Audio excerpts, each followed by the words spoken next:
दोस्तों, हमारे नए नए वीडियो गीत देखने के लिए हमारे YouTube चैनल को सब्सक्राइब करें और न्यू अप टू डेट्स जानने के लिए बेल आइकन को क्लिक करें।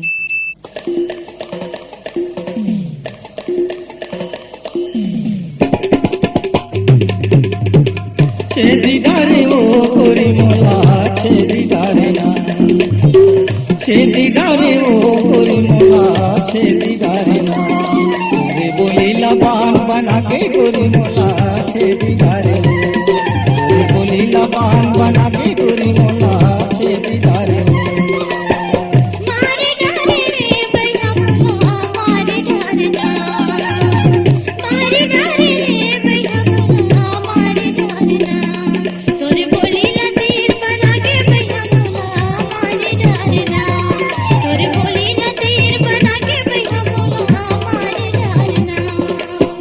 छेदी डारे ओ गोरी मोला छेदी डारे ना,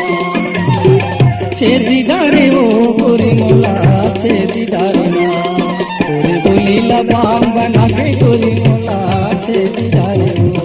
तोरे बोली लबान बना के गोरी मोला छेदी डारे।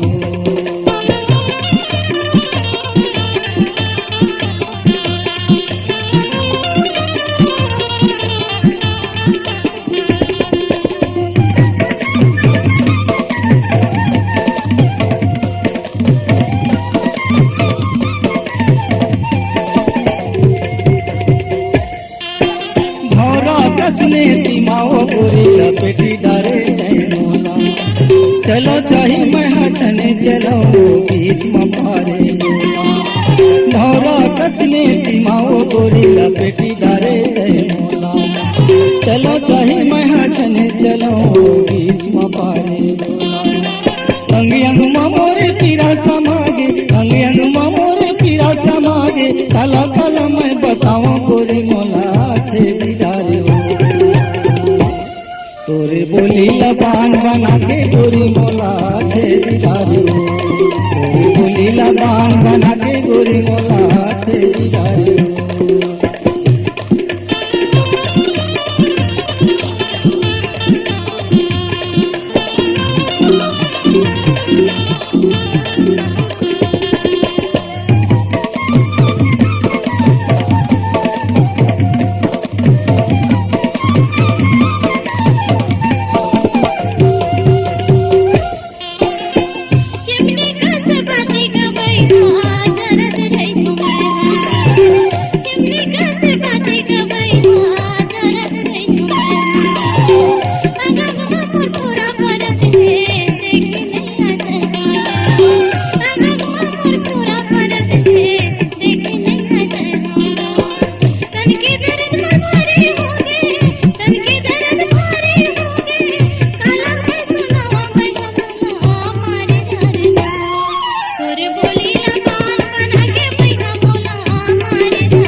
होवती नहीं ये मनहा बसना काला देव मैं हंसा,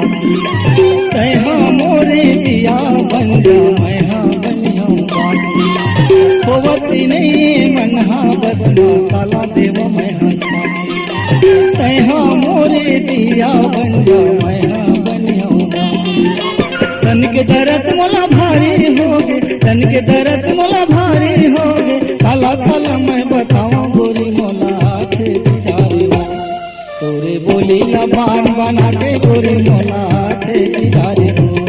तोरे बोली लबान बना के गोरी मोला छेदी डारे हो। मारे डारे रे भैया मोला मारे डारे ना, मारे डारे रे भैया मोला मारे डारे ना, तोर बोली लतीर बना के भैया मोला मारे डारे ना, तोर बोली लतीर बना के भैया मोला मारे डारे ना, तोर बोली लतीर बना के भैया मोला छेदी डारे, तोर लकीर बना के बैठा मोला छोरी डारे तोरे बोली लकीर बना के बैठा मोला छोरी डारे C Log Digital Recording Studio, Cordoba. Contact number 99071192215.